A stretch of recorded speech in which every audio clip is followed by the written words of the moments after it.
বাংলাদেশ পুলিশের লোগোতে আসছে নতুন রূপ। নতুন এই লোগোতে দুপাশে থাকছে ধান ও গমের শীষ, উপরে তিনটি পাট পাতা আর মাঝখানে পানিতে ভাসমান একটি শাপলা ফুল। লোগো নিচে স্পষ্টভাবে বাংলায় লেখা পুলিশ।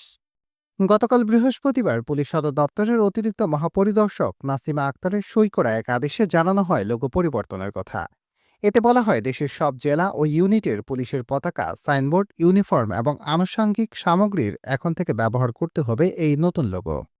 লোগোটি ইতোমধ্যে যথাযথ কর্তৃপক্ষের অনুমোদন পেয়েছে এবং সরকারি গেজেট প্রকাশের অপেক্ষায় রয়েছে।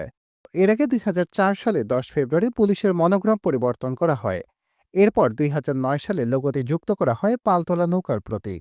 গত বছরের ৫ আগস্ট ছাত্র জনতার অভ্যুত্থানের পর পুলিশের লোগো ও পোশাক পরিবর্তনের জোর দাবি ওঠে। এরই ধারাবাহিকতায় ১১ আগস্ট তৎকালীন স্বরাষ্ট্র উপদেষ্টা এম সাখাওয়াত হোসেনের সঙ্গে বৈঠকে পুলিশ বাহিনীর লোগো ও পোশাক পরিবর্তনের সিদ্ধান্ত গৃহীত হয়। পরদিন অতিরিক্ত ডিএজি মোহাম্মদ আতাউল কিবরিয়ার নেতৃত্বে গঠিত হয় ১০ সদস্যের একটি কমিটি, যাদের হাত ধরেই আজকের এই নতুন লোগো বাস্তবায়নের পথে।